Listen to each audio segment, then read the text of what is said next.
Açık Görüş'e hoş geldiniz. Oldukça başlığı çok bir gündemle karşınızdayız. Ankara'da deyim yerindeyse bugün dananın kuyruğu koptu. Erdoğan'ın Mehmet Şimşek'e verdiği bir talimat ve sonrasında önümüzdeki günlerde Türkiye'nin merakla beklediği seçimle ilgili sürecin nasıl işleyeceğine dair çok önemli ipuçları geldi. Erdoğan talimat verdi. Emekliye, asgari ücretliye zam yapın dedi ama hazine tam takır kuru bakır. Mehmet Şimşek şaşırdı. Emeklinin, memurun, çalışanların o beklediği zamlar, seçim takvimine giden o ekonomide Türkiye'nin karşılaşacağı fatura ne olacak? Bunu karşılayabilecek bir tablo var mı? Bu tartışılırken AKP'de de işler karıştı. Çünkü seçim sonuçlarına dair seçime dönük anketler yapılıyor bu aralar ve o anketler kafaları çok karıştırmış durumda. AKP'nin oy oranları yerlerde sürünüyor ve partililer de buna deyim yerindeyse kazan kaldırıyor. Bir tarafta bunlar yaşanıyor ama diğer tarafta Erdoğan kendi rejimini devamlılığı açısından operasyonlarını yapmaya devam ediyor. Onlardan sonuncusu Fenerbahçe oldu ve ciddi tartışmalar var. Veliaht olarak başkan olması beklenen Bilal Erdoğan'la ilgili Fenerbahçe'de kopan tartışmanın haddi hesabı yok. Fenerbahçe'deki tartışmaları, Saadettin Saran'ın gidişini, orada yapılan operasyonu ve diğer gelişmeleri konuşacağız ama bir taraftan da yürütülen soruşturmalar var. Gülistan Doku soruşturması, bürokratlardan, sanıklardan ifşa üstüne ifşa geliyor. Çok önemli açıklamalar var. Deyim yerindeyse öten ötene bu konuda ve Ankara'da valisinden üst düzey bürokratına, siyasetçisine herkesin diken üstünde olduğunu söyleyebiliriz. Ama bu soruşturma nereye kadar gidecek? AKP iktidarı, Adalet Bakanı sözünün arkasında ne kadar durabilecek onu zaman gösterecek. Dediğim gibi pek çok başlık var ama İran meselesinde Türkiye'ye bakan tarafıyla da Trump ve Putin cephesinde kritik gelişmeler var. Şimdi Doğan Ertuğrul New York'ta karşımızda. Adem Yavuz Arslan Washington'dan karşımızda. İki önemli merkezden çok önemli tespitlerle birlikte olacağız. Ben sözü böyle girişli uzatmadan çok konuşan, sorularını uzatan moderatör kıvamından çıkarak hemen direkt başlayayım. Adem Yavuz Arslan, şimdi oradan bakınca misafirin de geldi. Doğan Ertuğrul'u da ağırlayacaksın. Onun da heyecanı var sende. Şimdi Ankara'da bugün Erdoğan'ın verdiği o talimat ve sonrasında başlayan süreç Türkiye'yi nereye götürecek önümüzdeki günlerde? 2027 Kasım artık seçim için telaffuz ediliyor. Fakat ortada çok önemli sorular var. Senin gördüğün neydi o açıklamalardan? Ya kelimelerle oynamayı çok seviyor Erdoğan rejimi iktidarı. Şimdi öyle bir kavramsal düzenleme yapmışlar ki erken ya da ara seçim değil, öne alınmış seçim. Ne güzel değil mi? Tam cümlesine baktım tekrardan. Öne alınmış, evet. Erken falan değil, öne alınmış. Abi öne alınmış ne demek? Yani öne alınmak, hani bir şeyin tarihinin öne alınması, onu erkene çekilmesidir. E, Yani ve böyle bir kavramla işte erken seçim falan yapmayacağız ama ön alınmış seçim yapacağız. Neden? Çünkü Erdoğan'ın Cumhurbaşkanı olması için bu gerekiyor.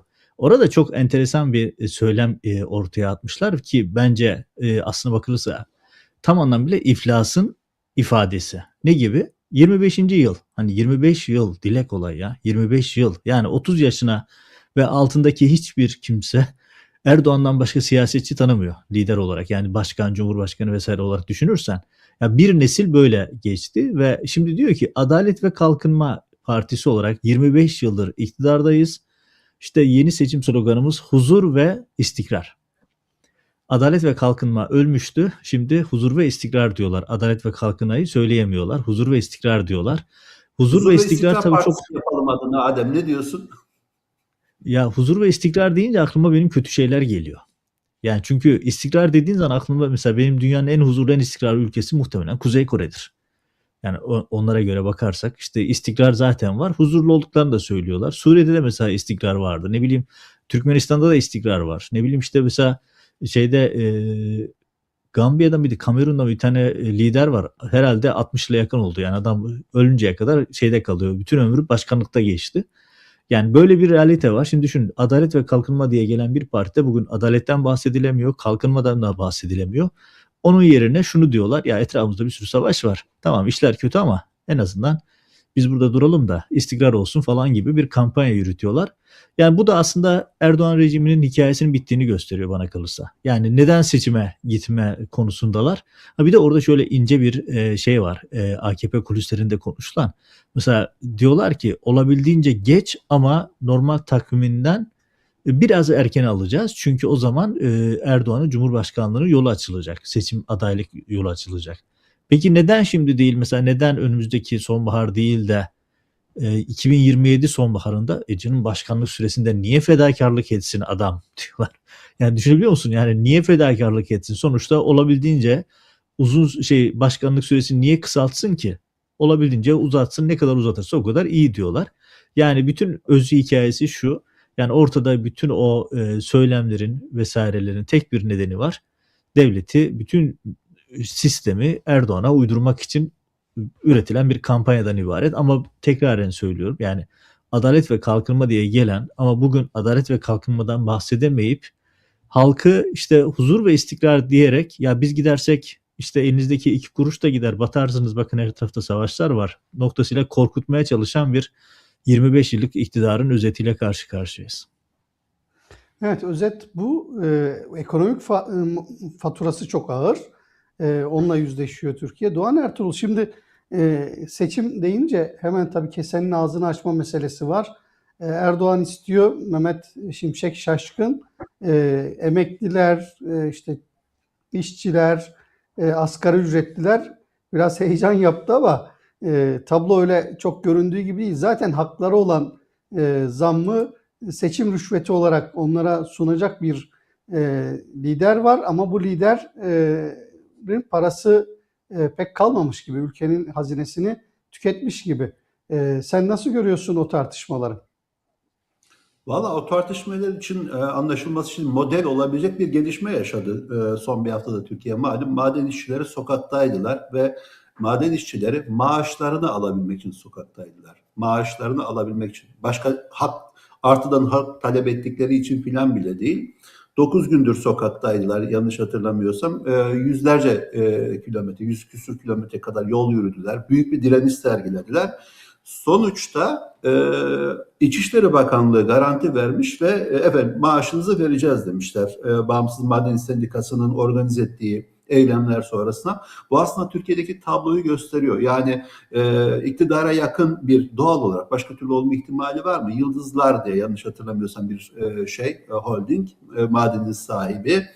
Ve biraz önce gördüm Yıldızlar Holding'in başkanı yani yönetim kurulu başkanı olan TÜGVA yöneticisiymiş aynı zamanda. Ne hoş değil mi? Yani ne güzel tablo birbirini tamamlıyor. Hiç eksik bir parçası yok.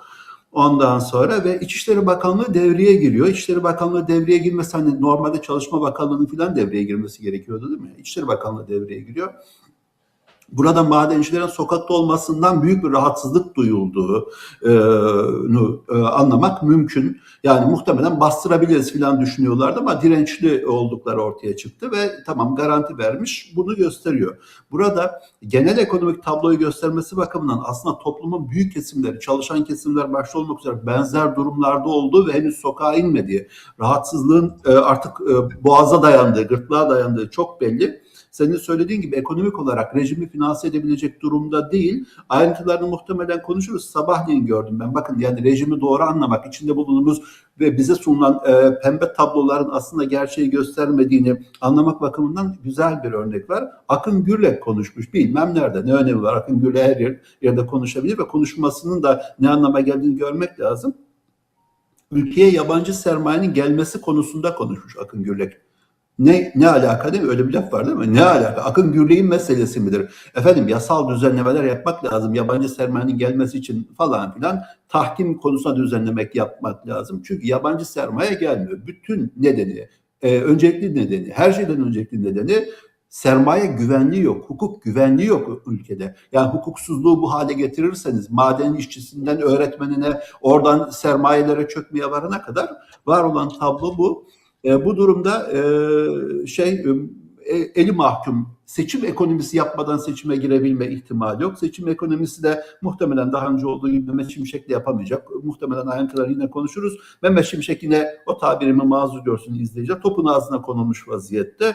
Yeniden bir Naas ekonomiste dönüp yeniden bir tane bakan getirilebilir oraya ama sıkışmışlık çok belli ve işte anayasal çerçevede neler yapılması gerektiği, mecliste nasıl sonuçlar alınabileceği de henüz net değil. Fakat şunu net olarak görmek lazım. Kamuoyunda ben yakın zamanda da sosyal medyada ya da gazetelerde, haber sitelerinde falan görüyorum. Yani çok rahat oldu, elinin çok rahat oldu. Çok tatlı bir iktidar dönemi yaşadığına dair bir yakın körlüğü diyebileceğim bir şey var. Bazı Ankaralı gazetecilerde de bu şeyi görüyor. Bu net yakın körlüğüdür. Açık ki işte Adalet ve Kalkınma'dan Adem'in söylediği gibi Huzur İstikrar Partisi'ne dönüşüyor olmasına huzur ve istikrar dışı bir şey vaat edemeyecek durumda şu an yani. O nedenle en zor seçimine doğru gittiğini görmek gerekiyor. Eğer muhalefet bir bütün halinde dirençli olursa bunun Erdoğan açısından dediğimiz gibi siyasi hayatının en zor dönemeci olduğu gerçeğini bence görmek lazım. Evet, şimdi o madenciler örneği önemli. Türkiye'nin nasıl bir hale geldiğinin fotoğrafı. O maden de el konulan Naksan Holding'e ait malum. Şimdi az önce Adem Yavuz Aslan bu kadar uzun çeyrek asırdan bahsettim. Dünyada 2026 yılı itibariyle 50 yıldır iktidarda olan bir isim var. O da Kamerun Cumhurbaşkanı Paul Biya'dır. Erdoğan onun rekorunu Evet. kırar mı kırmaz mı bilmiyoruz ama Erdoğan'ın bu konuda hırslı ve ihtiraslı olduğu ortada. Şimdi bu hırs ve ihtiras çerçevesinde baktığımızda bir taraftan işte bu ekonomik tablo, yani işçilerin, halkın, vatandaşın içine düştüğü durum, daha doğrusu düşürüldüğü durum bu rejim tarafından. Gasp edilen iş adamları, el konulanlar, belediyeler, siyasetin dizayn edilme projeleri, bunların hepsinin ortaya çıkardığı sonuç bu. Diğer taraftan halkın bu konuda seçim olursa ne yaparsınız sorusuna bugün yapılan bir anketten çıkan ilginç bir sonuç var. PR araştırmanın ve ters köşe yapmış bu anketteki soru aslında daha doğru bir sonuç alabilmek adına. Bugün yürüttüğü politikaları hiç değiştirmeden seçime giderse AK Parti'ye oy verir misiniz diye sormuşlar. Oran, yani seçmenlerinin, AKP seçmeninin %21.3'ü, yani 5 kişiden 4 kişiden birisi, kararsızları da dağıttığınızda, AKP'ye oy vermem diyor. Bir kısmı da kararsız. %60 civarında oy veririm diyor. %40 AKP'nin çekirdek kadrosunda sıkıntı var. Bu rakamlar diğer taraftan baktığınızda CHP açısından da %90'lara varıyor. Oy veririm diyenler, oy vermem diyenlerin oranı %5. CHP'nin bu kuşatılmışlığına, yaşadığı siyaset üretme konusundaki bu girdiği darboğaza ve yargı eliyle yaşatılanları da hesaba katarak baktığımızda, Adem Yavuz Aslan, var mı şansı Erdoğan'ın Kamerun devlet başkanı gibi 50 yıl Türkiye'yi yönetmeye? Var. Her şey zaten bu yöntemle olsun diyor. Yani Erdoğan'ın tek rakibi ecel. Ecel dışında bir rakibi yok şu anda. Çünkü bütün seçim sistemi, bütün devlet yapılanması bu mantık üzerine kurulu. Yani şimdi Akın Gürley'in bugün İstanbul'da yaptığı konuşma, işte yasal düzenlemeleri yapıyoruz itirafı, bu bir ifade değil, itiraf. Çünkü bizim sistemimiz hukuktan, insan haklarından, kamu hürriyeti güvencesinden, anayasal haklardan uzak demek istiyor, diyor da zaten. Öbür taraftan AKP'nin kendisi zaten adalet kavramını gündemden çıkardığı için çok da bir sorun değil Erdoğan için. Erdoğan gerçekten eceli rakibi olarak bir tek o var. Onun dışında bir rakibi yok şu an Erdoğan. Çünkü rakip İmamoğlu'ydu. Diplomasını iptal edip adamı hapse attılar. Rakip olabilecek Mansur Yavaş var. Onu da soruşturmalarla böyle köşede tutuyorlar. Hemen her an uçurumdan atabilirler. Diyelim ki başka bir potansiyel ortaya çıktı. Onunla ilgili de bir şeyler bulurlar. En kötü ihtimalle doğum belgesini iptal ederler. Öyle biri yaşamadı derler. Niye? Yani diplomayı iptal ettikten sonra doğum belgesini iptal edebilirsin. Bir şey değişmez. Bakın bir de şunu söyleyeyim. Bakın şimdi Türkiye'de biz şu şeyi atlıyoruz. Şimdi geçtiğimiz günlerde çok konuştuğumuz bir Ayaş kaymakamı mıydı? Neydi o? Bir tane kaymakam vardı. Evet. Tuhaf. Adamın bir açıklaması vardı. Böyle çok tartışma konusu olacak bir açıklama. işte Besmele ile başlayıp troll diliyle acayip bir şey Vasip Şahin. yayınlamıştı. Vasip Şahin ismi yabancı değil aslında. Adem Yavuz Aslan hatırlarsın Hayır yani. o değil. Ben şeyi söylüyorum. Pardon, Ben Ankara troll valisi. yani. CHP'ye Özür ayar dilerim. vermeye çalışan İsimleri kaymakamdan karıştırdım. söylüyorsun. Ayaş tabii. Şu Ayaş Kaymakamı Muharrem Eligül. Yani Hı Besmele hı. ile başlayan, Arapça şeyle başlayan, arkasından işte yani öyle bir dil kullanmış ki bir aktrol dili. İşte bunu niye önemsiyorum ben? İşte bunlardan binlerce var şu an bürokraside. Kaymakamlıkta, özellikle de yargıda. Yani 20 bin tane akın gürlek var. Abartı mı? Ben size hemen matematiksel izahını, ispatını yaparım bunun. Ne kadar kişi 15 Temmuz sürecinde ihraç edildi? Kaç kişiydi? Yerine 15 Temmuz'dan bugüne kadar ne kadar hakim savcı alındı? Bugün kaç hakim savcı var? Hemen 4 işlemi yaptığınız zaman karşınıza 20 bin tane akın gürlek çıkıyor. İşte ne kadar, kaç bin tane Muharrem Eligül çıkıyor bu şekilde olan. Ve bunlar az buz değil. Şimdi böyle bir bürokratik yapılanma içerisinde Erdoğan'ın ihtiyacı duyduğu herhangi bir yasal düzenleme ya da herhangi bir adım yapılamaz mı? Çok rahat yapılır. O yüzden Erdoğan'ın bu seçime giderken rakibinin kim olacağını belirlemesi, seçim kurallarını belirlemesi, seçim kurallarını belirledikten sonra oyun içerisinde oyunu değiştirme kabiliyetinin olması, hatırlayalım mühürsüz oylar örneğinden. Oyun oynanırken kural değiştirdiler ve hakem senin tarafında, seyirci senin tarafında, zemin senin tarafında. Maç kurallarını da istediğin gibi değiştiriyorsun.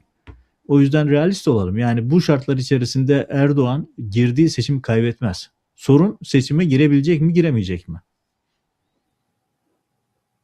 Evet, şimdi Fenerbahçe'de yaşananlar gibi değil mi Adem Yavuz Aslan? Son örneği bu oldu. Birazdan onu açıp konuşalım. Yani Fenerbahçe Ben oraya örneği geçmeden Ben oraya geçmeden böyle her hafta Adem'in söylediği gibi ben geleneksel itirazımı yapabilir miyim? lütfen. Yani Adem'in söyledikleriyle bütün izleyicilerimiz bunu görüyorlardır. Varoluşsal diye bir kelime var ya, kavram var ya. Varoluşsal bir farklılık var bakış açımızda. Çünkü Adem'in söylediği şeyin, yani Erdoğan'ın yapabilecekleri ve yapmak istediklerinin sınırının birbirine karıştığını düşünüyorum bu analizlerin çoğunda. Yani Erdoğan'ın tek rakibinin eceli olduğu varsayımının pekala Adem'in o niyetle söylemediği ve onu ima etmediğini de tabii ki biliyorum. Ama Erdoğan'ın kendi retoriği olduğunu düşünüyorum ben. Yani AKP'nin kendisi, Erdoğan'ın kendisinin kendi tabanında, öncelikle kendi tabanında, sonra muhalefet tabanında Erdoğan ölene kadar hiçbir seçimi kaybetmez, Erdoğan ölene kadar iktidarda olur anlayışının yaygınlaşması bizzat teşvik ettiği bir şey Erdoğan'ın. Benzer o 50 yıllık iktidar döneminde de olduğu gibi. Yani Erdoğan seçim kaybedebilir mi? Seçimi kaybedebilir de kaybettiğini kabul etmez muhtemelen. Kaybeder. Çünkü Orban hikayesini geçen hafta biraz konuştuk. Ve gelinen aşamada ben önündeki Erdoğan'ın büyük riskin kazanamadığı bir seçimi bir kez daha ben kazandım, Atalan Üsküdar'ı geçti demek zorunda kalabileceğini ve görünen tabloda muhalefetin eğer o zamana kadar bir değişiklik olmazsa eskiden olduğu gibi iyi tamam Atalan Üsküdar'ı geçti biz de kabul ediyoruz demeyeceğini düşünüyorum. O nedenle Erdoğan'ın hayatta olduğu sürece, ömrü izin verdiği sürece iktidarda kalma ihtimali yok. Erdoğan'ın önündeki en büyük bence meydan okuma bu seçimi ne yapacağı meselesi. Üstelik tekrar söylüyorum, bu seçime hangi şartlarda girerse girsin, istediği adayı kendisinin karşısına koysa bile eğer muhalefet doğru örgütlenebilirse, madenciler örneği bence güncel olarak önemli bir şeydi.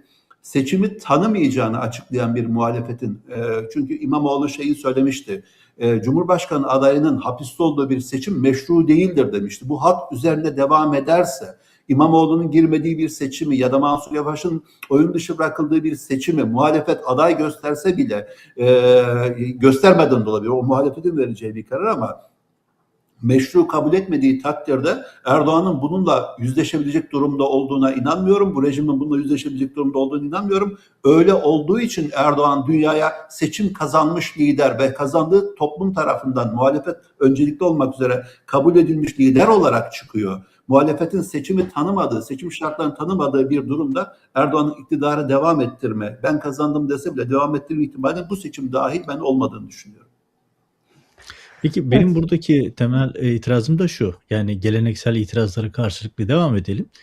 Şimdi teoride böyle ama pratikte CHP o iradeyi gösterecek mi? Benim orada çok temel endişelerim var.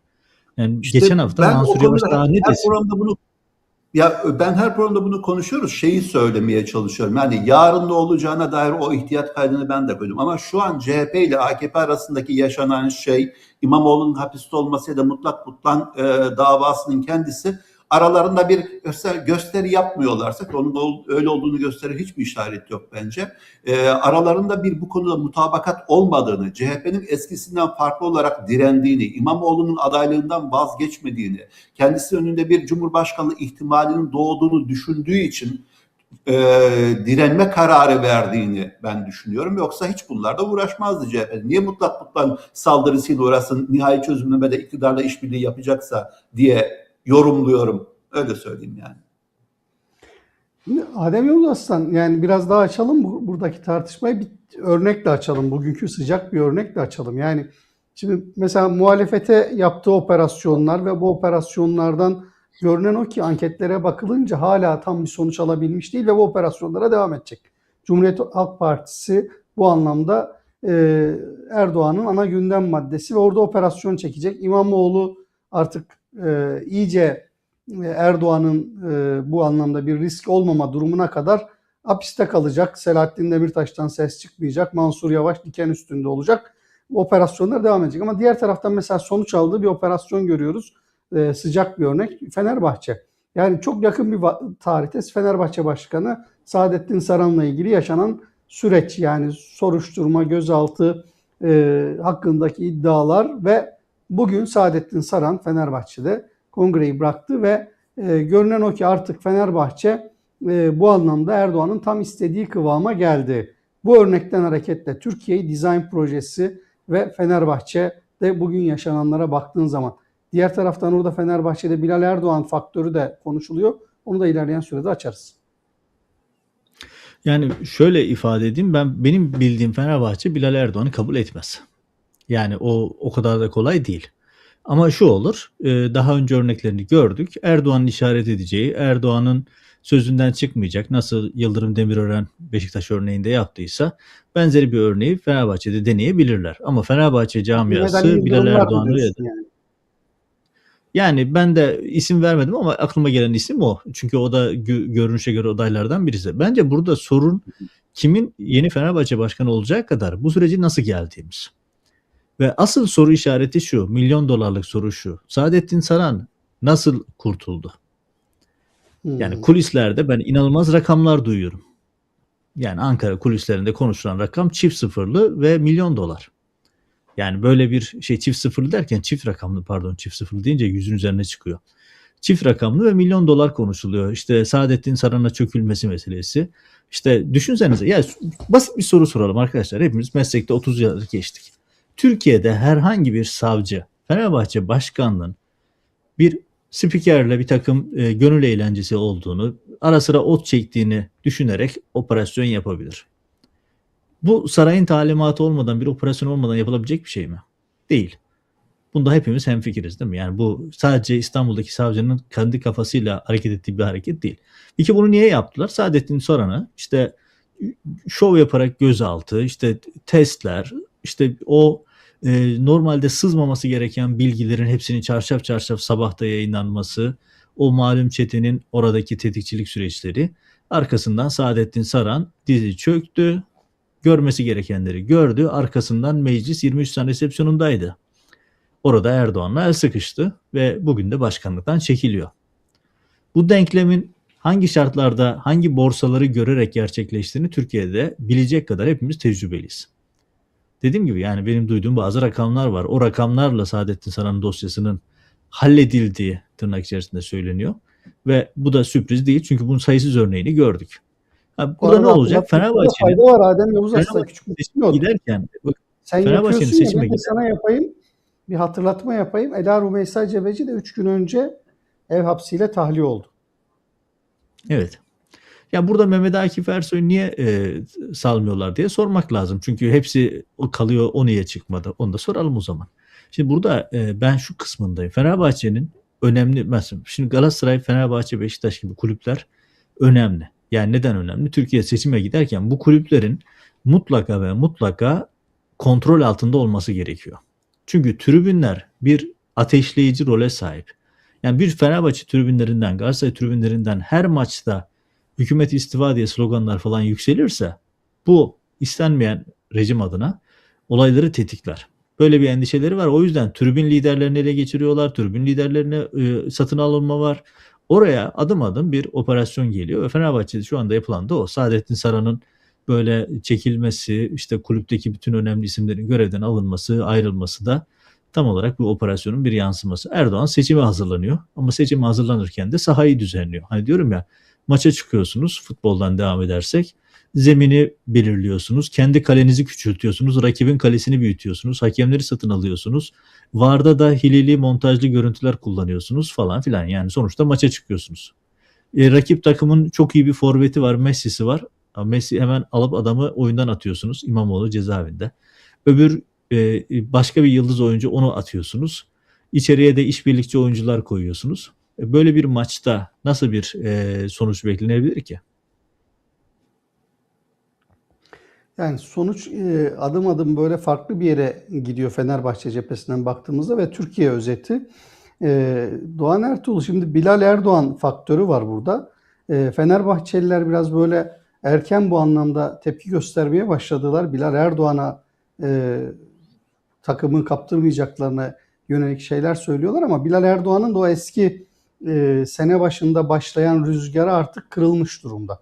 Veliaht olma yolunda herhalde istenen sonuç pek sağlanamadı. Bu tip dizaynlarla da toplumsal tepkileri kontrol etme yönünde adımlar atıyorlar. İşte Bilal Erdoğan'ın turları basına, kamuoyuna çok yansımasa da arka planda devam ediyor. Sivil toplum örgütleri, futbol takımları farklı noktalarla. O sene başındaki futbol takımı başkanlarını bir araya toplama meselesinden de hareketle baktığımızda Bilal Erdoğan'ın ve babası Recep Tayyip Erdoğan'ın bu anlamda yürüttükleri bu operasyonu ve devamını nasıl görüyorsun? Yani Bilal Erdoğan'ın kamuoyunda görünür olması bir projeydi. Proje lafını da çok seviyor ya AKP'liler, rahatlıkla kullanabiliriz. Projeydi ve gözümüze sokularak getiriliyordu. Bilal Erdoğan etkinlikleri, oturuşu, kalkışı, dili, tavrı. Ahmet Hakan imdada yetişiyordu. Ya bakın kardeşim, öyle diyorsunuz, o adam var ya babasından daha iyi falan filan gibi. Bir geri çekilme ihtiyacı duyuyorlar anladığımız kadarıyla. Yakın zamanda böyle gözümüze sokulmuş bir Bilal Erdoğan haberleri, furyası falan filan görmüyoruz. Maksat hasıl oldu, geri çekildiler mi? Bunu gösterecek bir şey yok herhalde. Bir partinin Fenerbahçe'nin başkanı aday göstermeyeceklerdi herhalde Bilal Erdoğan'ı. Sanıyorum biraz geri durmanın faydalı olacağı sonucuna ulaştılar. Bir de hani Hakan Fidan'ın da eş zamanlı olarak geri çekildiğini görmekte fayda var. Hakan Fidan da böyle TikTok Hakan falan filan eskisi gibi bir şey değil yani. Her gün bakın kravatına, bakın gülüşünü görüyor musunuz? Nasıl baktı filan haberlerini artık Hakan Fidan'ı da eskisi kadar görmüyoruz. Bu adaylık konusunda tarafların geriye çekilmesi, hatta ben rahatlıkla şeyi söylemeyeyim, Ankara kulisi sayılabilecek, Ankara'yı siz bilirsiniz, ben Ankara gazetecisi değilim ama Ankara'da Hakan Fidan'ın ekibinin mutlaka reise ve aileye aslında ya biz bir aday olmak istemiyoruz, Erdoğan sonrasına ilişkin planlarımız yok, mesajı verecek bir şeyler yapmamız lazım dediğine dair haberler geliyordu. Çukurambar'dan, bilmiyorum hala Çukurambar o kadar etkili ama bir zamanlar önemliydi. Çukurambar kafelerinde bunların konuşulduğuna dair bir şeyler ben bile buralardan duymuştum yani. O nedenle Bilal Erdoğan planından Erdoğan kolay vazgeçer mi? Olup olmayacağını görmeye çalışıyor. Yani tekrar hatırlatmakta fayda var. Adını bile şu an hatırlamıyoruz. Yani bundan önce açık bir şekilde Berat Albayrak'tı. Gözümüze sokulmakla kalmayıp işte bakan yapılmıştı. Hazine Bakanı bilmem ne falan olmayacağı anlaşıldı ve atizi diyerek gitti. Bilal Erdoğan o cesareti gösterebilecek ya da o etkinliği gösterebilecek bir profil değil. Ben ısrarla şeyi söylüyorum. Selçuk Bayraktar'ın orada hayır bana niye sıra gelmiyor falan dememe ihtimali bence zayıf ihtimal. Aile içerisinde kulis de yapıyordur muhtemelen. Onun büyük ihtimalle kentli orta sınıf seküler seçmenden de oy alabileceğini düşünüyor olabilirler. Aile kendi düşünsün kendi içerisindeki meseleleri ama şunu net bence görmek lazım. Bunun konuşuluyor hale gelmesi bile topluma Fenerbahçe'nin başına getiremediğiniz Bilal Erdoğan'ı ya da Fenerbahçe'nin başına istediğiniz adamı tam getiremezken daha ılımlı olabilecek tabanın da Fenerbahçe'nin de kabul edebileceği birini getirmek ihtiyacı duyuyorsunuz. Türkiye'nin başına Bilal Erdoğan'ı getirme fikrinin Erdoğan'ın hırslarıyla ilgili olabileceğini, bırakın muhalefeti, bunu kendi tabanına bile kabul ettiremeyeceğini, teşkilatlarına bile kabul ettiremeyeceğini, bu da direnecek kadrolar olduğunu ben düşünüyorum. İyi ki de öyle. İyi ki de öyle. Yoksa Erdoğan'a kalsa, açık bir şekilde geçen günlerde konuşamadık. Bilal Erdoğan'ın çocuğu değil mi? Ömer Erdoğan'la ilgili güzellemeler de gördüm. Bakın Tabii. ne kadar güzel İngilizcesi. Ne kadar güzel. O zaman bir hanedan şimdiden uç veriyor yani. Ömer Tayyip Erdoğan geliyor kardeşim kampanyası yapmak ister miydi? Zemin bulsa hiç tereddüt etmemize gerek yok. Yani şimdiden ilan etmeyi çok isterlerdi muhtemelen. Yani şeyden sonra, Bilal Erdoğan'dan sonra böyle budur. Niye canım, Selman var işte kardeşim geliyor şeyden sonra, Bilal'den sonra Ömer Tayyip niye olmasın diyebilmeyi çok isterdi. Bu kadar, çünkü gerçekle bağ kopmuş bir iktidar olduğunu bence görmek gerekiyor.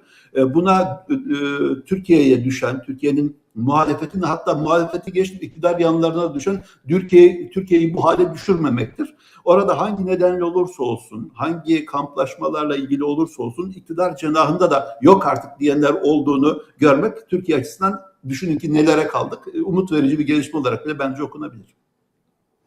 Şimdi Fenerbahçe meselesinde Fenerbahçe'nin direnişi, Fenerbahçelilerin bu konuya tepki göstermeleri nasıl bir sonuca götürür onu bilmiyoruz. Ama Recep Tayyip Erdoğan'ın fabrika ayarlarını her zaman bu anlamda seçim sürecine de gidildiğinde döndüğünü ve buradan operasyonlar çektiğini görüyoruz. Adem Yavuz Aslan, şimdi Fenerbahçe örneğinden de bakarak devam ettiğimizde, yani Erdoğan'ın bundan sonraki bir sonraki hamlesi, yani Fenerbahçe'ye oğlunu mu getirir, torununu mu getirir, kızını başka bir yere mi koyar ve Türkiye'yi bu anlamda dizayn eder? Bu konuda hani dikensiz bir gül bahçesinde yol aldığını, sen gerçi biraz az önce onun ipucunu verdin ama yani gerçekten Türkiye öyle dikensiz bir gül bahçesi mi Erdoğan açısından, yoksa? Ya dikensiz gül bahçesi değil ama elinde keskin bir bıçak olunca her dikeni de ortadan kaldırabiliyor. Ne gibi kaldırabiliyor? Yani bu konuda ben Doğan'dan farklı düşünüyorum. Bürokrasideki değişim öyle etkili oldu ki 15 Temmuz sonrası kurulan yeni rejimde bugün Erdoğan hedefe koyup da diz çöktüremeyeceği bir şirket, bir spor kulübü, bir televizyon kanalı, bir şey yok, parti yok. Bir realiteden bahsediyorum. Yani bu şekilde yürüdüğünüz zaman elinizde çünkü her türlü argüman var. Bakın 20.000 Akın Gürlek ifadesi böyle göz ardı edilen, hani gereken önemi görmemiş bir realite. Yani şu kaymakamın tarzında 20.000 tane hakim savcı var. Saraydan bir talimatla en olmadık operasyonu çekip sizi sakatlayabiliyorlar. Yani İmamoğlu'nun durumu ortada, diğer partilerin durumu ortada. Sermaye diz çöktü. En büyük baba sermaye grupları bir Türkiye'den kaçmanın hesabını yapıyor şu anda. Erdoğan inanılmaz vergi affıyla Türkiye'ye sermaye getirmeye çalışıyor ama öbür taraftan Türkiye'dekiler de kaçıyorlar, kaçmaya çalışıyorlar ki Akın Gürlek'in az önceki itirafı da bunun teyidi. Şimdi böyle bir tablo içerisinde Erdoğan hedefe koyuyor. Şu grubu diz çöktüreceğim, bu grubu teslim alacağım. Dikensiz gül bahçesi planlıyorum. Evet, toplumda her şey istediği gibi gitmez ama yani onu götürecek ya da kendisi için risk oluşturacak herhangi bir kişiye, gruba yaşam hakkı tanımıyor. Cemaatin başına gelen de o yani. Biat etmiş olsaydı böyle bir sorun yaşamayacaktı. Bugün Fenerbahçe'nin de sorunu o. Diğer kulüplerin sorunu da ya da diğer toplumsal grupların sorunu da o. Eğer bir grup Erdoğan için risk oluşturmaya başlarsa, hani bir dönemin popüler tabiriyle kazanacak aday ligine girerse ona karşı her an bir operasyon geliyor. Hiçbir şey bulamıyorlarsa 30 yıl önceki diplomasını iptal ediyorlar. Hiçbir şey bulamıyorlarsa üretiyorlar. Ya arkadaşlar, daha geçen hafta gördük biz bunu. Artı 18 sitelerden toplanmış görüntülerle onları buzlayıp işte CHP Belediye Başkanı'nın galerisi diye manşetlere çıkarttılar.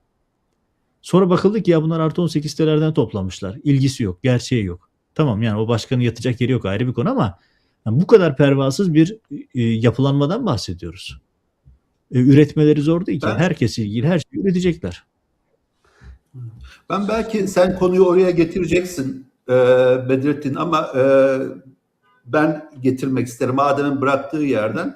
Şimdi bu Gülistan 9 soruşturmasının geldiği yer bence şu soruyu sormamız, Adem'in bıraktığı yerden deme nedenim o. Kaç tane Akın Gürlek var? 20.000 tane.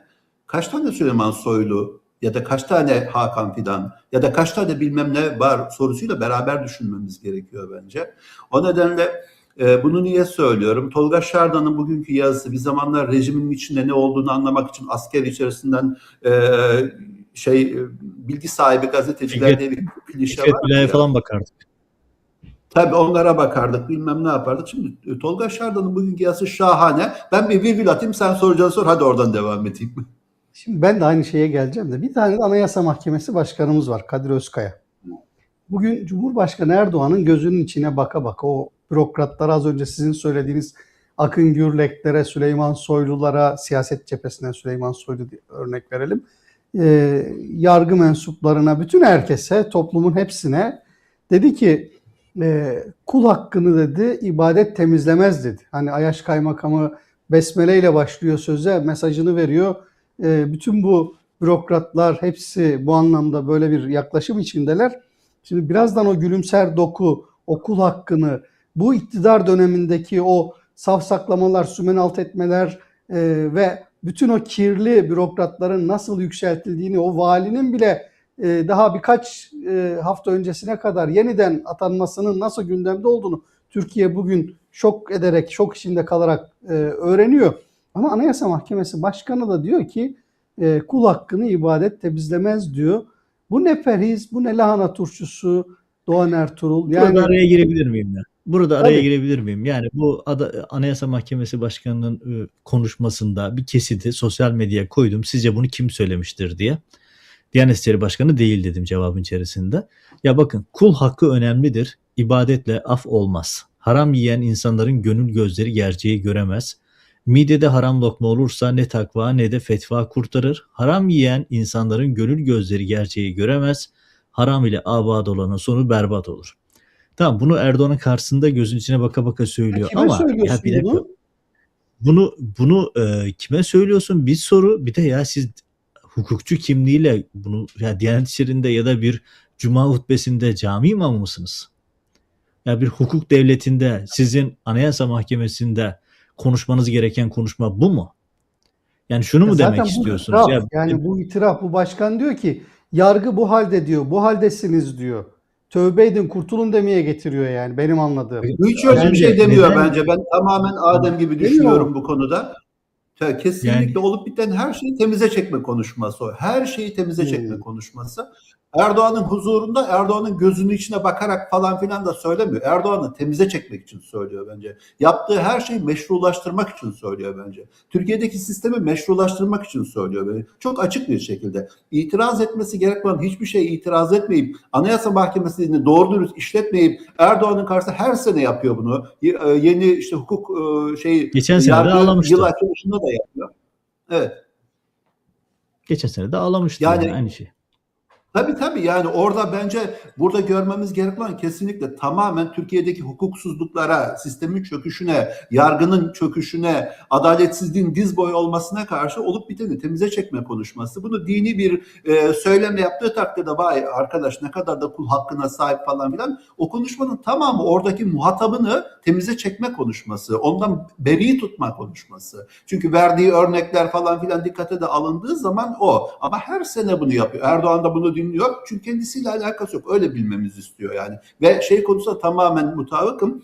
Türkiye'nin geldiği yerde yani böyle bir cami vaizi gibi, bunu küçümsediğim için söylemiyorum. Sen Anayasa Mahkemesi Başkanısın. Hukukun diliyle konuş bana. Yani anayasanın diliyle konuş. İnsan haklarının diliyle konuş. Öyle kul hakkı mul hakkı falan filan gibi şeylere varınca yediğin kul hakkına ki anayasal ve yasal çerçevede suç olan cürümlere ilişkin bir şey söyle. O bir bence kesinlikle rejimin temize çekilmesi konuşması. Hiç öyle süslü laflarına filan itibar etmemek lazım. Biz senden vaaz dinlemek istemiyoruz. Adaletle hükmetmen gerekiyor ve kesinlikle adaletle hükmetmeyip karşında en zalim, bölgenin görebileceği en zalim liderlerden biri varken onu temize çekmek dışında hiçbir vasfı olmayan gazeteci sıfatımı bir tarafa bırakacak olsam vatandaş sıfatıyla başka kelimeler söylerdim ama programın nezahatine uymaz diye söylemiyorum. Hiç ciddiye alınabilir bir şey değil bence. Yani Adem Yavuz Aslan, biz bu sözleri, bu cümleleri ilk kez duymuyoruz, duymayacağız da.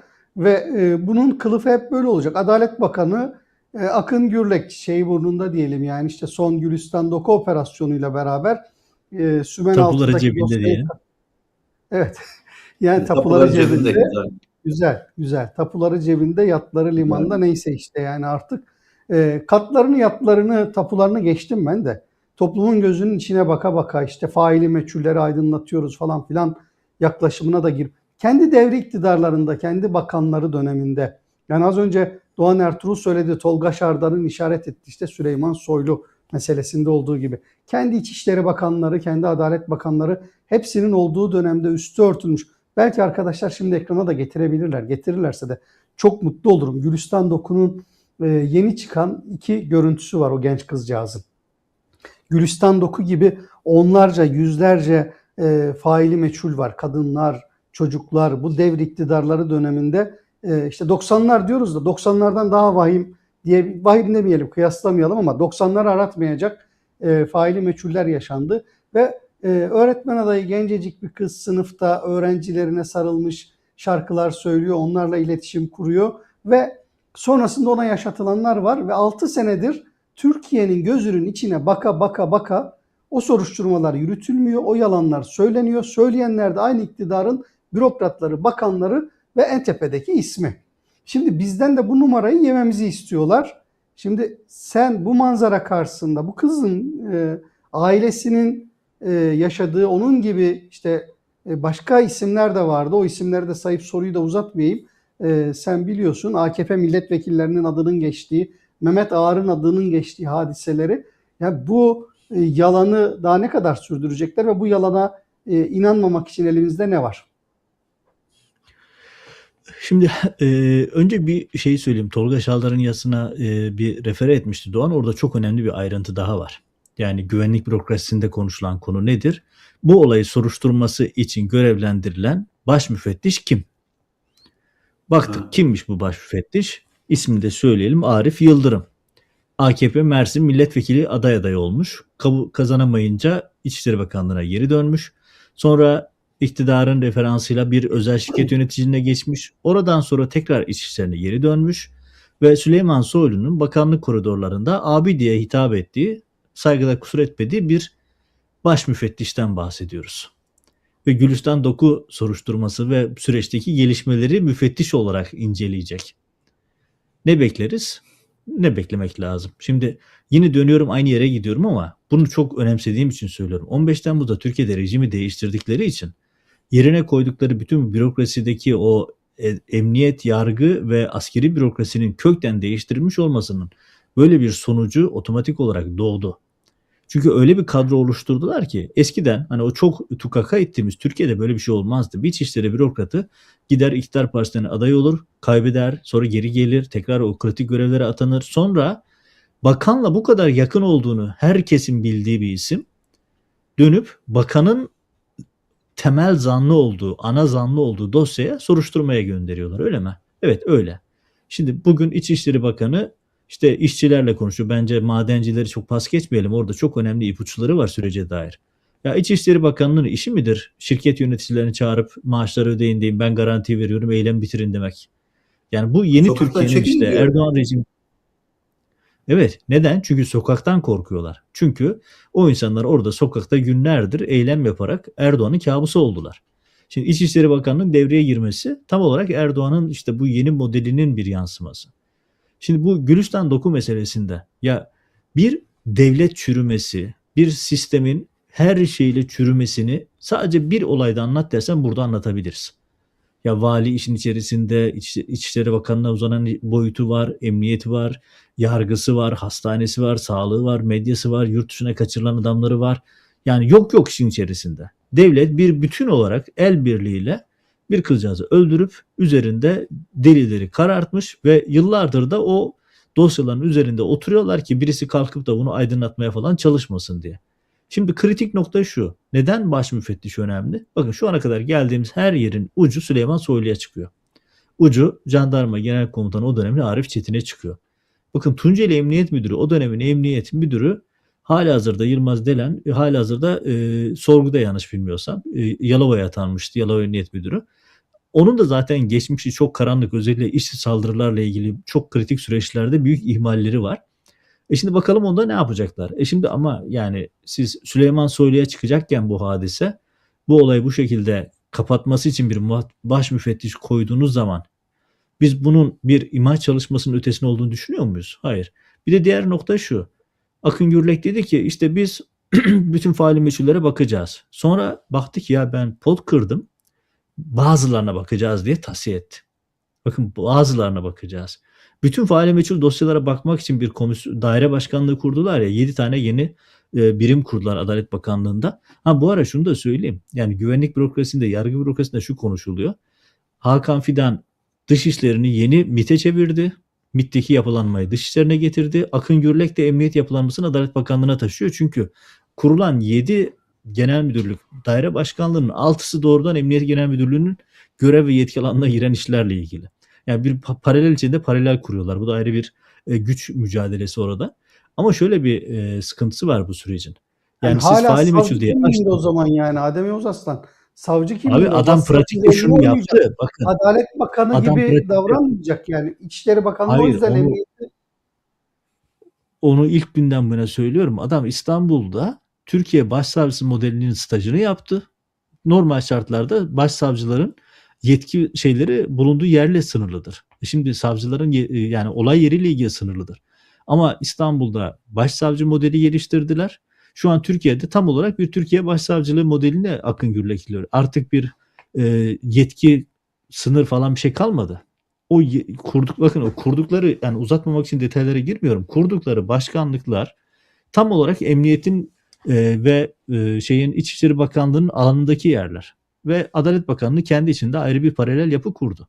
MİT de aynı şekilde dışişlerine taşındı. Böyle bir tuhaf bir şey var. Güç mücadeleleri var aralarında.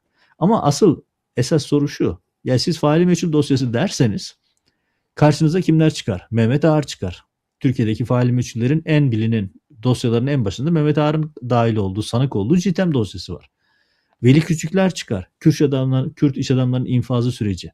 Hasan Atilla Uğurlar çıkar. Güneydoğu'da, Cizre'de, İdil'de, o bölgedeki faili meçhullerden. Bunların hepsi iktidarın göz bebekleri. Şirin Ünal'la ilgili tartışma çıkar. Evindeki kadının şüpheli ölümü. Tolga Ağar çıkar. eski milletvekili general. Evet. Eski general. 15 Temmuz'un en 15 kritik Temmuz'un ismi, hatta Yazıcıoğlu suikastindeki en kritik isim. 17 senedir sen yıl üzerine dönümünde örttüler. çok önemli bilgiler vermiştin. Hatırlatalım ya bunları çünkü Evet. çok çabuk Şimdi, unutuyoruz. evet. Şimdi soralım. Akın Gürlek bunlara gidebilecek mi? Yok. O zaman ne olacak? Yani birkaç makyaj operasyonu, hani kimseye zararı dokunmayan, herhangi bir faturası olmayan, hani sanatçıların, medyanın da destek vereceği birkaç tane dosyada, operasyonda adım atarız, onun üstüne gitmeyiz diyorlar. Ki nitekim bakan da zaten hepsini açmayacağız dedi. Daha ne desin?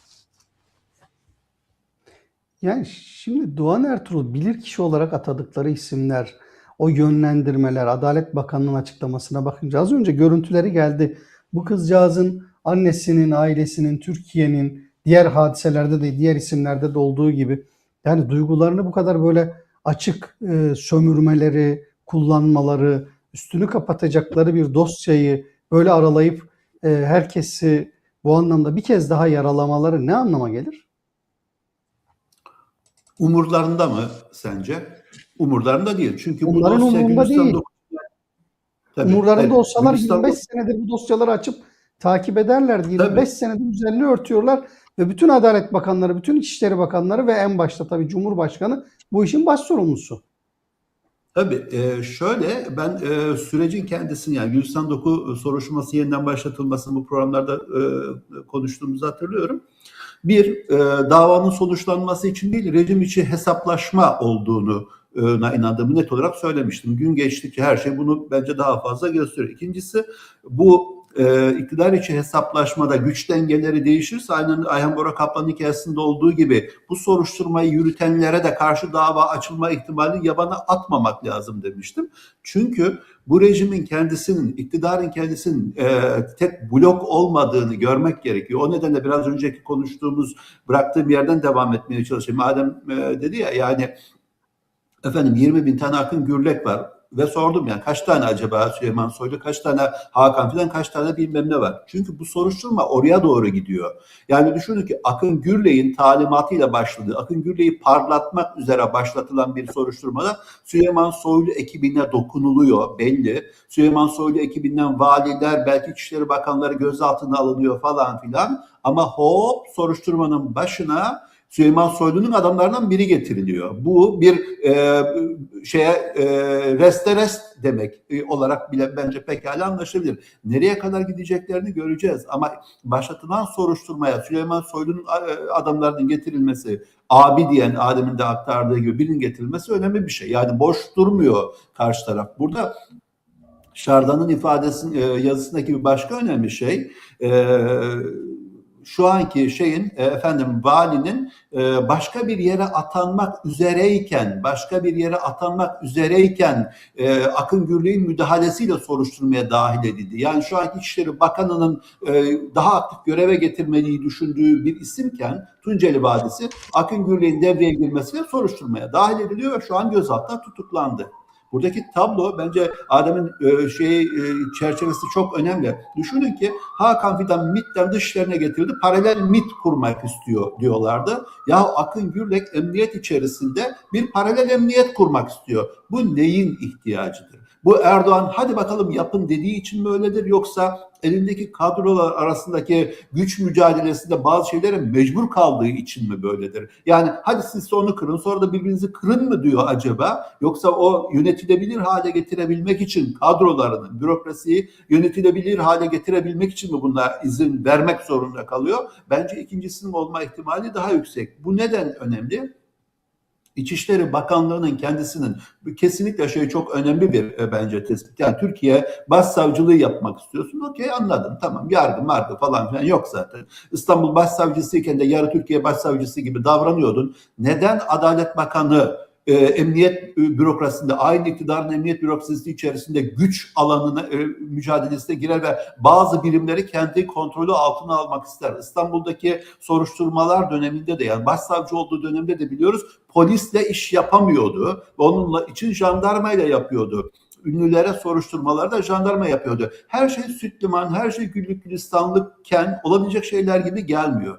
Rejimin içerisinde defalarca konuşuyoruz bunu. Rejimin içerisinde her defasında bir güç müdahalesi var, rekabet var, birbirini tasfiye eden ekipler var ve düşünün ki MHP'de de benzer şimdi kıyımlar oluyor mesela. Normal süreçlermiş gibi görüyoruz. Ben bunun rejimin istikrarı açısından, stabil olması açısından büyük bir tehdit olduğunu, bunun da farkında olunduğu için Erdoğan'ın yol vermek zorunda kaldığını düşünüyorum. Ve sonuç itibariyle gelinen aşamada Akın Gürlek, düşünün, Adalet Bakanı sıfatıyla aynı iktidarın yakın dönemde kendisiyle neredeyse aynı günlerde bakanlık koltuğuna getirilmiş yeni bakan çiftçinin altını oyuyor. Emniyetin altını oyuyor. Emniyetin içerisinde neler oluyor Allah bilir. Adalet Bakanı emniyetin altını oyuyor. Bunun yakın zamanda Süleyman Soylu'yla temsil eden kliğin, ekibin, neyse artık elinde hangi argümanları olduğu, nasıl bir güç gösterisiyle karşılık verebileceğiyle ilgili bir şey, başka sonuçlar doğurabileceğini. Hani bakın çok speküle ederek söylüyorum, çok karikatürleştirerek söylüyorum. Güç dengesi o tarafa doğru akarsa Akın Gürlek yargılanabilir mi bu ülkede? Tereddütsüz. Tereddütsüz. Nereye gittiğine bağlı tartışmanın. Neden? Çünkü Süleyman Soylu'ya ulaşabilecekleri aklımıza gelir miydi ya? Süleyman Soylu bakan olduğu dönemde açık ara Erdoğan'dan sonra en güçlü figürlerden biriydi bu iktidarın. Kolaylıkla, rahatlıkla Erdoğan'dan sonra muhtemelen bu gelir diye bakılıyordu. Ve şu an Süleyman Soylu'ya dokunulması ihtimalini konuşuyoruz. Süleyman Soylu buna karşı tedbir alıyor. O nedenle rejim içerisindeki bu meselenin sandığımızdan çok daha ciddi olduğunu bence görmek gerekiyor. Şeyle ilgili son söyleyeyim. Yani Gülistan Doku'nun ailesi, yakınları filanla ilişkinde dileyelim ki gerçekten her şeye rağmen soruşturmada failler bulunsun ve cezalandırılsınlar. Ama gelinen aşamada birilerine fatura edip failler bunlardır diye gerçek faillere dokunmadan içinden çıkınılma, ailenin ve toplumun, tabirimi mazur görsün izleyiciler, gazını alma ihtimalini bence göz ardı etmemek lazım. Evet, Şimdi bugün Süleyman Adem Soylu olursa ona gelme, gel ona. Tam da onu konuşacağız yani. Şimdi tutuşan bir isim var. O da Süleyman Soylu. okların gösterdiği, herkesin yöneldiği bir adres var. Orası da Milliyetçi Hareket Partisi. Yani Ayhan Bora Kaplan örgütünden Sinan Ateş cinayetine ve diğer Türkiye'deki irili ufaklı bütün o mafya yapılanmalarına baktığımızda bunun geri planındaki o emniyetteki kadrolaşmaların, isimlerin olduğunu zaten biliyoruz. Ve arka planındaki de bu isimler var. Bugün Türkiye Başsavcısı olmak isteyen isim de o kadroları oradan söküp alıp kendisince bir operasyon çekmeye çalıştı. Bütün bunları da bahane ettiği Gülistan Doku, faili meçhuller, bunlar da iyice gün yüzüne çıkmaya başladı. İşte tam da bu noktada Süleyman Soylu'nun bugün Devlet Bahçeli'nin grup konuşmasındaki o çok da hani kimsenin dikkatini çekmeyen ama Soylu'nun iltifatlarına mazhar olan açıklaması deyip sana burada pası bırakayım. Ya Süleyman Soylu'nun MHP desteği alması daha önce de yaşadığımız bir olaydı. Sıkıştığı anda MHP'den destek alıyor. Çünkü MHP kadroları Süleyman Soylu döneminde tam anlamıyla bir şey yaşadılar. Altın çağlarını yaşadılar ve hala o kadrolar görevde. Şimdi bugün Süleyman Soylu'nun Devlet Bahçeli'ye hitaben büyüğümüz diye başlayan bir tweet atması ve muhteşem konuşması ifadesi, ya ben konuşmayı izledim, dinledim, sonra döndüm bir daha okudum. Lan ben bir şey mi atlıyorum diye. Yani konuşmanın içerisinde haber başlığı çıkaracak alan bulmakta zorlandım ve böyle bir konuşmaya muhteşem bir konuşma diyor. Neden? İşte Süleyman Soylu destek istiyor. Hani Allah'ını seven savunmaya gelsin durumu. Yani maçlarda hep deriz ya, Allah'ını seven savunmaya gelsin diye. Şu anda tablo olarak biraz öyle. Ama ben Akın Gürlek'le ilgili bir anekdot aktarayım. Şöyle ki, biliyorsunuz kendisinin çok yat merakı var ve İsviçre'de miydi? Yatı vardı. O yatla ilgili başına kötü şeyler, Lüsemburg'da mıydı, pardon, evet. Yatla ilgili kötü şeyler gelebilir başına. Çünkü hafta içerisinde Avrupa Konseyi Parlamenter Meclisi'nin bir tasarısı var. O tasarı Avrupa İnsan Hakları Mahkemesi kararlarını uygulamayan yargı bürokrasisine Magnitsky yaptırımlarının uygulanmasını hedefliyor ve tasarının arkasında Avrupa'nın önemli siyasi figürleri var. Eğer bu tasarı gündeme alır, onaylanırsa o zaman Akın Gürlek, çünkü o davaların altında imzası olan hem hakim hem Adalet Bakanı Yardımcısı hem Adalet Bakanı hem İstanbul Başsavcılığı yaptı. İşi zor. Yani o tapular falan cebinde kalabilir ya da işte ne bileyim yatı orada kalabilir, yani bir yere çıkaramayabilir onu oradan. Şimdi yatını, tapusunu, işte hedeflerini konuşuyoruz ama görünen o ki Doğan Ertuğrul, büyük bir kapışma var bürokrasi üzerinden ve seçim takvimine giden bir Türkiye'de bu kapışmanın ortaya çıkaracağı tablolar, sonuçlar olabilir. Yani bazı gerçekleri biz bu süreçte öğrenebiliriz bu kapışmadan diyelim. Yani bunlar birbirlerine girer ve buradan bir Türkiye açısından bazı şeylerin ortaya çıkışı, öğrenilmesi adına bir tablo şekillenir mi? Aslında belki iki yönlü görmekte fayda var. Bu rejimin içerisinde 15 Temmuz'dan bu yana, yani Cumhur İttifakı'nın böyle bir tek adam rejiminin payandası olduğu günden itibaren bu tür şeyler devam ediyor. Kapışmalar devam ediyor. Bu kapışmanın nihai bir kavgayla sonuçlanmasının çok yüksek ihtimali olduğunu, ki bence kesin olduğunu bence görmek gerekiyor. Bunu şu anlamda bu önemli. Demin de konuştuğumuz şey gibi, bu iktidarın ila nihaya devam edeceği, her durumda devam edeceği, işte Bahçeli hayatında görmediği, MHP hayatında görmediği iktidar gücüne sahip. Erdoğan da seçim kazanabilme makinesi gibi çalışıyor falan filan. Bu nihayete kadar devam eder. Anlayışının geçerli olmadığını, en azından kritik edilmesi gerektiğini, en ihtiyatlı tabirle söyleyeyim, gösteren bir şey bu. İkincisi, aslında bu rejimin geleceğini, bu ülkenin geleceğini aynı zamanda şekillendirecek şey bundan ibaret değil. Çok net bir şekilde muhalefetin ne yapacağı. Yani biz şeyi konuşurken böyle bir alışkanlık da geldi. Erdoğan çok açık bir şekilde hem iktidar hem muhalefet rolünü oynuyor. Epeyce uzunca bir süredir, hani şeyi düşünün, Allah bizi affetsinleri bitmiyordu Erdoğan. İstanbul'da yatay mimari, diken mimari filan kendi eleştirisi de kendi yapıp muhalefetin alanını inanılmaz daraltıyordu daha doğrusu. Muhalefet yeni bir alan bulmuş durumda ve muhalefetin ne yapacağıyla ilgili bir şey bu. Yoksa şey değil yani, iktidar var, iktidarın dışındaki her şeyler etkisiz eleman ve önemsiz faktörler falan filan değil. Türkiye'nin muhalefeti, toplumsal ve siyasal muhalefeti, sermayesi, işçisi, neyse emeklisi bir şekilde bir tepki ortaya koyma iradesi gösterirse bu bir anlamlı. Yoksa bu olmadığı takdirde iktidar istediği kadar içinde kavga yaşasın, birbirini doğrasınlar, birbirlerini idam sehpasına götürsünler, birileri kalmaya devam edecektir zaten. Bu durumun kendisine toplumsal tepkinin ne olacağını bence görmek gerekiyor. Ama iktidarın bunu başta söylemeye çalıştığım şey de oydu. Konuştuğum bir sürü insanda da, Avrupa'da konuştuğum bir sürü insanda da benzer bir şey var. 20 küsur yıllık iktidarda ve iktidardan gidecek gibi görünmüyor. Aralarındaki kavgaları, birbirlerini doğramaları, o tabirle söyleyeyim, inanılmaz büyük bir maharetle gizliyorlar. Bakın şöyle bir şey söyleyeyim. En küçük örneğin, mikro ölçekli örneğini söyleyeyim. Ya CHP içerisindeki kapatma davası açılmışken, mutlak varken, İmamoğlu hapisteyken, Mansur Yavaş'ın kafasının üzerinde demokrasinin kılıcı dolanırken olup biten tartışmalar, aman Allah'ım CHP parçalandı, dağıldı, ana muhalefet yok oldu tablosuyla Türkiye'ye sunulurken, ya düşünün, bütün MHP, bakın AKP'yi geçtim, AKP'nin kendi içerisinde geçtim, MHP'lerde fesihler, adını anmazsak olmaz. Şamil Tayyar diyor ki geleceğe daha güçlü gitmek için bla bla bla bla bla. Aynı şeyi bugün Bahçeli de söyledi. Partilerin kendi içerisinde, MHP'nin kendi içerisinde, AKP'nin kendi içerisinde, iki büyük ortağın kendi içerisinde inanılmaz büyük risk alanları var ve muhtemelen seçimi kazanamayacağı, yeniden kazanamayacağına dair hem kendileri için hem de muhalefetin içerisinde, seçmen tabanında daha doğru ifade ortaya çıkarsa bu daha fazla büyüyecek. Bunu bence görmek gerekiyor. Burada dediğim gibi muhalefetin ne yapacağı, her kanadıyla muhalefetin ne yapacağı önemli. Bu iktidarın zaten şu ana kadar ömrünü uzatma becerisi normal olmayan bir durum. Bundan sonraki durumun ne olacağı belli.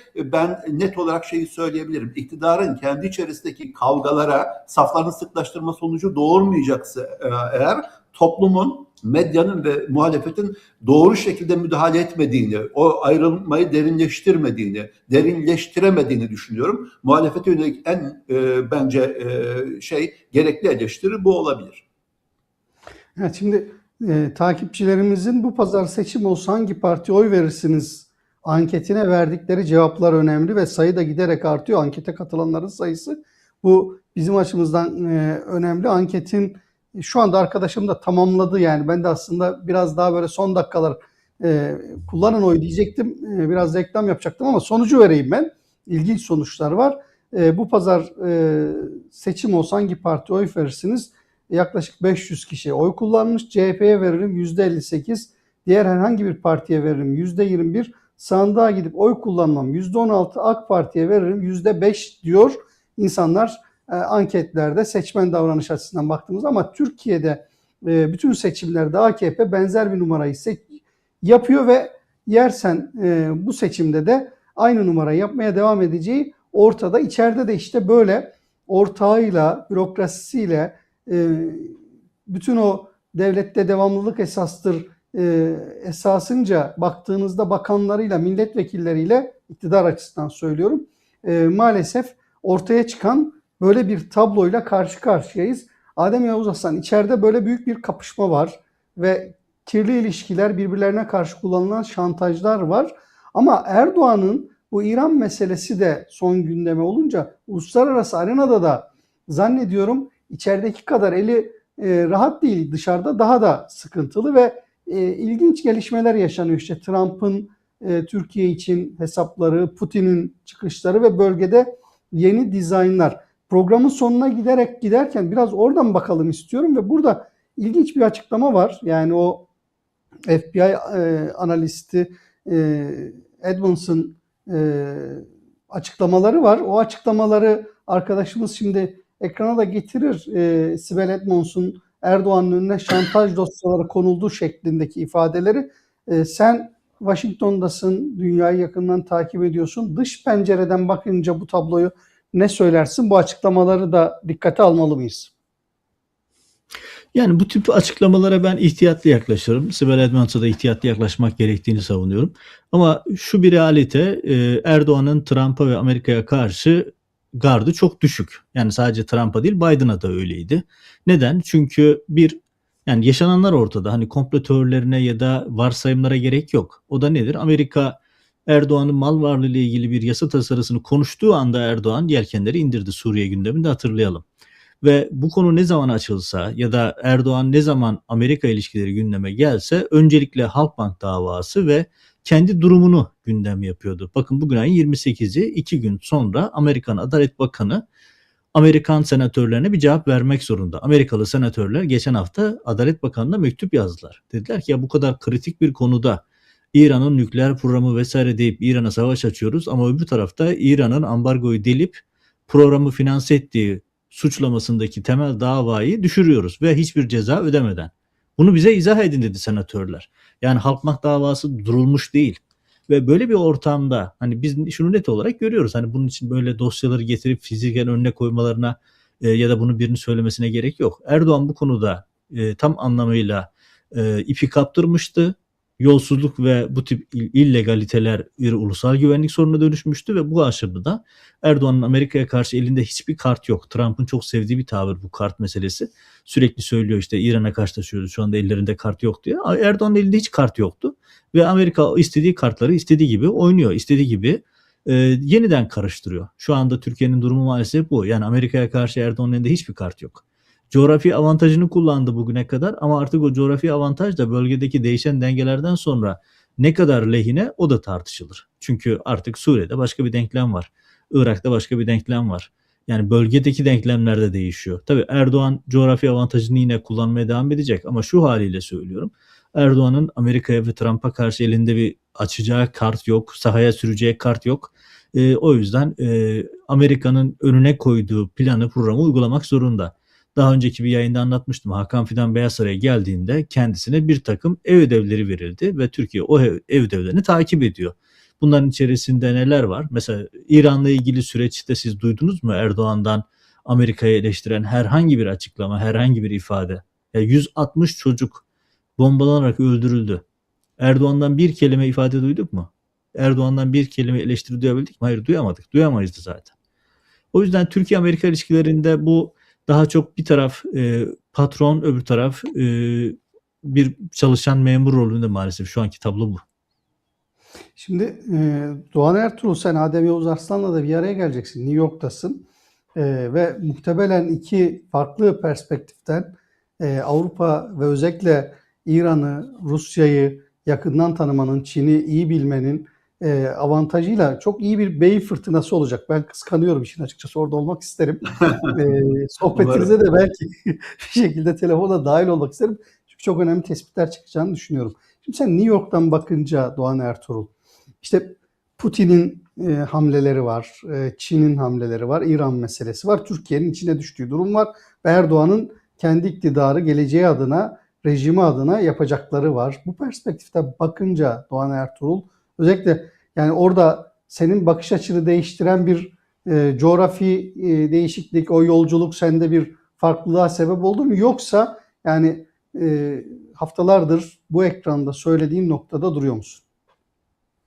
Ya şöyle aslında Amerika'ya ilişkin rezervlerim, ben bir Avrupacıyım onu söyleyeyim, yani kültürel olarak, tarihsel olarak Avrupacıyım. Bir türlü öğrenemedim, sempati duyamadım, içine giremedim, beni kabul etmiyor ya da Amerikan kültürü ayrı bir mevzu. Bu İran Savaşı konusunda da Amerika'dan daha bakabilecek durumda değilim.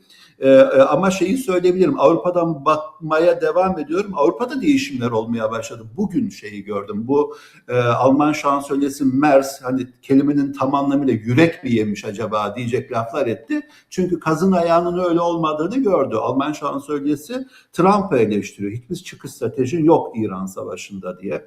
Ondan sonra müzakerelerde doğru dürüst yürümüyor. Müzakerelerde ne istediğim belli değil diyor. Hani bunu söylediği zaman vay İran sempatizanı, evet İran'ı ülke olarak çok sevdiğimi bütün izleyicilerimiz bilsin isterim zaten. İran muazzam bir ülke ve Merz'in teslim ettiği gibi muazzam müzakere yürütüyorlar. Zannettiğimizden, tahmin ettiğimizden çok daha bir güç kapasitesi ortaya çıktı, İran'ın ortaya çıktı. Bu niye önemli? Bir İran Savaşı'nın İsrail'in ve Amerika'nın İran'a yönelik saldırısıyla başlayan savaşın müzakereler aşamasına gelmesi izleyicilerimize temin ederim Erdoğan'ın istediği bir sonuç değildi. temin ederim istediği bir sonuç değildi. Savaşın devam etmesinden, çünkü işte ateş çemberinden ülkeyi kurtaran lider oyunu oynamak istiyordu. Sanki Türkiye'nin başka seçeneği varmış gibi. Anlatabiliyor muyum? Sanki başka seçeneği varmış gibi.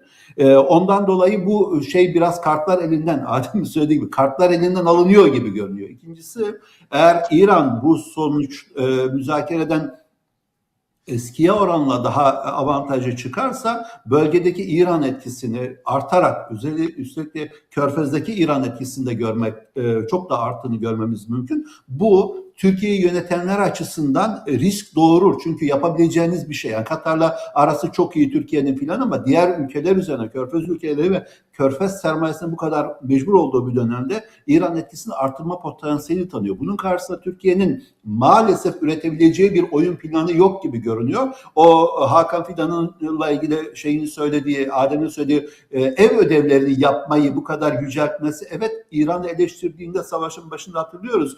Ev ödevinizi yapmamışsanız eğer Amerika ile ağız dalaşına bile girmemeniz gerekir diyordu. Ev ödevi lafını. Türkiye ev ödevini yapabilecek durumda maalesef değil. Ve şu anki durumda dediğim gibi savaşın seyri ne olacak henüz belli değil, ama şu an stabil ve müzakerelerle, çatışma müzakere epeyce bir süre beraber gidecek gibi görünüyor. Şu anki durumun bile bir ekonomik olarak Türkiye'ye maliyeti, dünyaya olduğu gibi ve olacağı gibi açısından Türkiye'nin çok zora soktuğu, Erdoğan rejimini çok zora soktuğu ve maliyeti öyle bile olsa ateş çemberi gerekçesiyle, savaşın yayılması gerekçesiyle elin daha rahat olabileceğini düşünen Erdoğan'ın bazı kozlarını kaybettiği de düşündüğünü ben tahmin ediyorum. Bu rejimi öyle tanıyoruz. Çünkü gerçekten savaşlardan daha önce konuşmuştuk sanıyorum. Bu şey gibi değil. Hani öyle bir klişe vardı ya, oyun kuran ülkeden başladık, oyun bozan ülkeye doğru gitti. Oyun bozabiliyor mu Türkiye? O yeteneğini bile bence kaybediyor. Şu an selden kütük kapmaya çalışan ülke haline düşürdü maalesef bu iktidar Türkiye'yi. Bu kadar büyük stratejik değerinin olmasına rağmen böyle yaptı. O nedenle savaşın seyrin Türkiye maliyeti artacak. Bu iktidara maliyeti de kendi planlamaları açısından önümüzdeki dönemde daha da artacak bana göre. Evet. Bunlar çok önemli tespitler. Dikkatle dinlenilmesi, altının çizilmesi gerekiyor bence. Adem Yavuz Aslan, şimdi ben sana teslim oldum. Yani eskiden son dakika hadi bitirelim diyordum ama artık öyle demeyeceğim. Senin son tespitlerinin de çok kıymetli ve önemli olduğunu biliyorum. Ve bu haftaya dair senin pencerenden ekleyeceklerin varsa pür dikkat takip ediyorum. Bedrettin, her programda ben de Adem'in son dakika ne diyeceklerini merakla bekliyorum. Onun için Vallahi izleyicilerimiz de beklediğini bekliyorum eminim. artık. Bir, rejinin, editör arkadaşımızın manşetini; iki, Adem Yavuz Aslan'ın son dakika ekleyeceği gündem başlıklarını. Valla ben hepinizi bu hafta ters köşeye yatırayım. Başka bir gündem başlığı açayım istiyorum. O da şu. Şimdi yıllar önce bir diplomattan dinlemiştim ve çok doğru bulduğum bir şeydi. Dediği şey şuydu: hayatın saatiyle diplomasinin saati aynı değildir demişti. Ne demek istiyorsunuz dediğimde, yani insanın hayatında hayat 24 saat. Yani sonuçta hepimizin bir yaşadığı şey var. Ama diplomasilerde 24 saat, bir ay, 10 yıl farklı anlamlara geliyor. Şimdi önemli konularda çok büyük tartışmalar yapıyoruz. İran savaşıdır, işte ne bileyim başka gündemlerdir, Erdoğan rejiminin planlarıdır, çeyrek asırlık iktidardır vesaire. Ama bu arada insanların hayatında büyük dramlar var. Büyük dramlar. O ateş tam anlamıyla o insanların düştüğü yeri, ateş o insanlarda, o sıradan insanlarda, haberlere bile konu olmayan sıradan insanlarda çok büyük yıkımlara neden oluyor. Ve gözden kaçan bu dramlar gerçekten çok can yakıcı. Bakın bugün 28 Nisan. 28 Nisan benim için ne ifade ediyor söyleyeyim. Hani birçok kavram var, birçok şey tartışılır ama 28 Nisan sıradan bir İngilizce öğretmeni Halime Gülsü, Mersin'de İngilizce öğretmeniydi. Ve KYK ile malum kapatılan, ihraç edilen, malum mağdur edilen kitledendi. Ve cezaevindeki yakınlarına yemek desteği olarak, yani yardımlaşma yaptığı için, sadece işte yemek yapıp, içli köfte falan yapıp satıp destek olduğu için tutuklandı. Ağır hastalık sorunları vardı. Cezaevinde bütün makamlara, Bakın CİMER'e, BİMER'e her yere yazdı. Sağlık sorunlarım var, tedavi olmam gerekiyor diye yazdı, isyan etti, anlattı ve bir tahta taburede tedavi için beklerken hayatını kaybetti.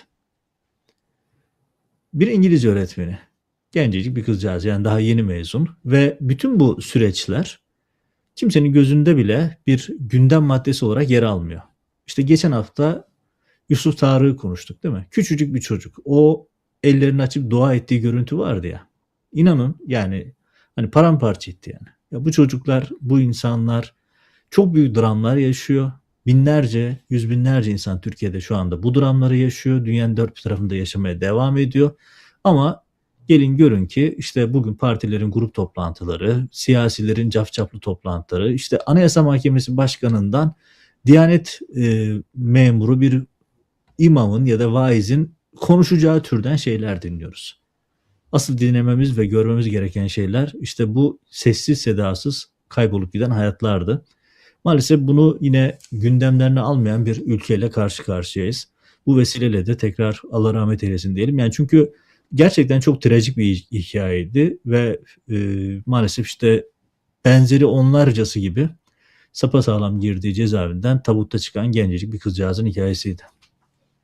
Evet, Türkiye'de binlerce, on binlerce hayatı, milyonlarca aileyi bu anlamda söndürüyorlar. Onların ışığını söndürüyorlar. Ve acı gerçekten hem düştüğü yeri hem de vicdanında o acıyı hissedebilenleri yakıyor. Çözüm adına, atılacak adımlar adına yapılabilecek şeyler var. Belki bir an önce bu konuda adımlar atılır diye ümit ediyoruz. Halime Gülsu'ya ilacını esirgeyen devletin Anayasa Mahkemesi Başkanı'nın bugün çıkıp yargı mensuplarına, emniyet bürokratlarına utanmadan işte kul hakkını ibadet temizlemez diyor. Kul hakkını hiçbir şey temizlemez ve Halime Gülsu'yu geri getirmez. Yusuf Tarıkları, diğer çocukları, yaşatılanları telafi etmez, etmeye de yetmez deyip bu haftayı nihayetlendireceğim. Doğan Ertuğrul'un ekleyeceği bir şey var mı bu konuda? Yani söylemezsem olmaz. Bu mevzuyu KHK'lılar diye kodladığımız, Gülen cemaatine yönelik hukuk uygulamaları, hukuksal uygulamalar diye kodladığımız meseleleri niye ısrarla dile getiriyoruz? Çünkü biz dile getirmezsek kimse getirmiyor. İnanılmaz, utanç verici bir ölüm sessizliği var. O nedenle dile getiriyoruz. Başkalarının da dile getirdiğimiz gibi getireceğiz de. Ve son olarak şeyi söyleyebilirim. Bu insanlara ilişkin çok böyle saf duygularla hesabı mahşere kaldı. Her programda bunu söylemeye çalışıyorum. Bu toplumun, hepimizin haysiyetidir. Bu hesabı mahşere bırakmayacağız. Kalmamalı. Evet, yapanlar bunun muhakkak hesabını verecekler. Editör arkadaşımızın attığı manşet de bence önemli. Yani Anayasa Mahkemesi Başkanı dilime bugün çok geliyor, onu söylüyorum. Evet, kul hakkını ibadet temizlemez, kul hakkına girmeyin. Ama bir Anadolu deyişi de der ki alma mazlumun ahını, çıkar aheste aheste her iki cihanda.